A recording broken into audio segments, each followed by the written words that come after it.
whatever. Okay. So what are we doing? P-Zip marketing. That's what you're now going to do. P-Zip marketing. P-Zip marketing.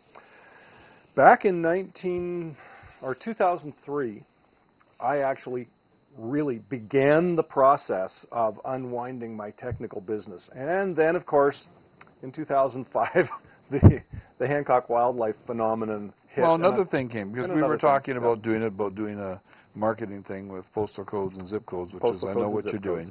And I ended up in a divorce and a bankruptcy. That's right. Those things kind of got put on hold a little bit. Well, so I have cranked up a new website, p-zip.com, that I've owned since 2003. And I'm slowly putting together a set of marketing information for the small business that's service and hard goods oriented and location based.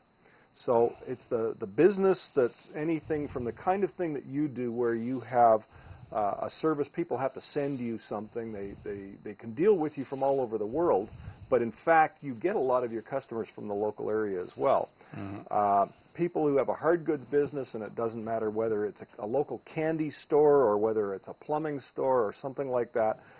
Things have changed so radically in the last, well, in fact, the last 3 or 4 years, but it's been crystallized very much in the last year to year and a half with the economic recession, where the traditional marketing vehicles, the magazines, the newspapers, that kind of thing have all but tanked for the small business.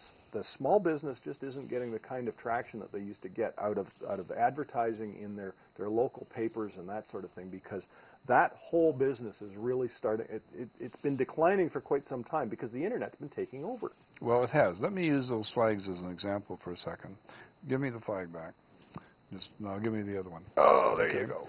Because I told Steve, and I said, well, I ordered 1,000 of these, okay. Yep. So we'd have them, and told him what I was paying for. He says, oh, because these were $2. Yep. Okay, and it's bigger. These were $2. Now this was $3 with the holder. Yep. Okay, and these ones we used to pay another $1.50 to get a holder that would work. So yep. They were $3.50 with the holder, and don't do a damn on the thing. I had these ordered and delivered to me in Vancouver. In other words, I did it all on the internet. Yep. From a company in China, paid for it with my MasterCard over the internet. Yep. Crossed my fingers that I wasn't on some scam artist. They were delivered to me for $3 a piece. Actually, it was about $2.97 or $3.01. I don't know. Landed, including any taxes, duty, etc. In my rotunda down there. In your rotunda. They did charge me shipping, which I thought was included in the price. We had a COD shipping charge.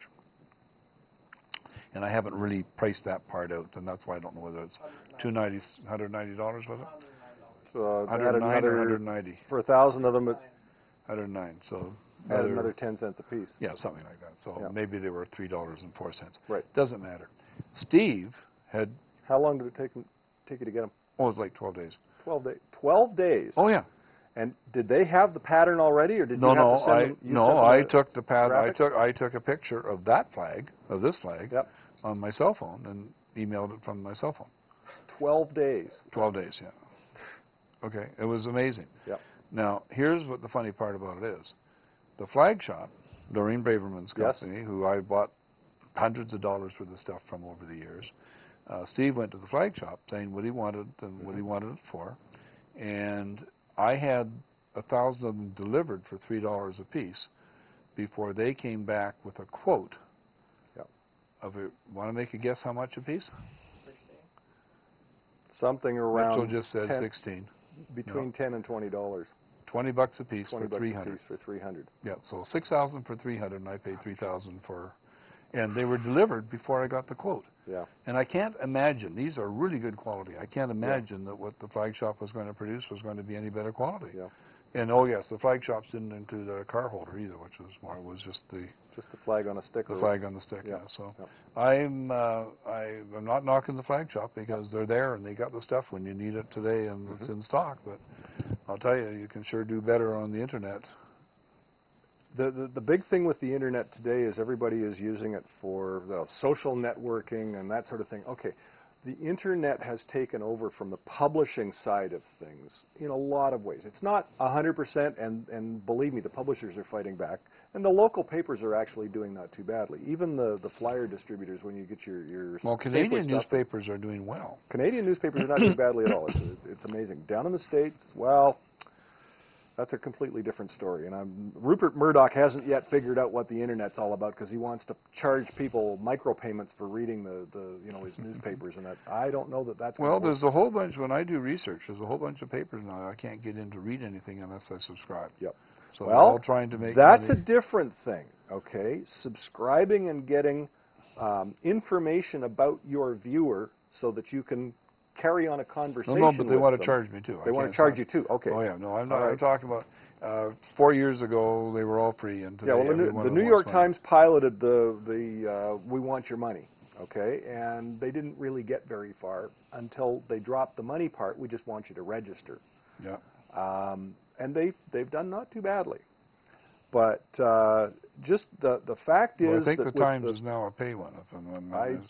I may be honestly, wrong. I haven't gone looking lately. We'll have to try it. I'm sure I tried to. The other difference is, of course, that the search engines, Google specifically, but Yahoo and MSN or whatever they're calling themselves these days, are also dealing more and more on a local basis. So you can actually put your locale into your registered search engine or into the meta information in your website, and it will come up as something in that particular area. When you do a search and say, I want a plumber in Vancouver, it won't show you the plumbers that are in New York City, for instance, as it used to. But it'll show you the ones in Vancouver, Washington. It will show you the ones in Vancouver, Washington. Well, if you put it into google.ca, the ones in Vancouver, Washington will be at the bottom. They're down at the bottom. I spend all my time making Google work on google.com. Oh, yes. Anyway, but the point is that you can't neglect your physical and what I call collateral advertising, collateral marketing. You can't neglect your car signs. You can't neglect giving something to your potential customers and to your fans and customers that reminds them of the fact that you exist and the fact that you've got something that they need, which is your services or your goods. Yeah. That kind of thing, you just simply can't ignore that when you're in a location-based hard goods or service type of industry.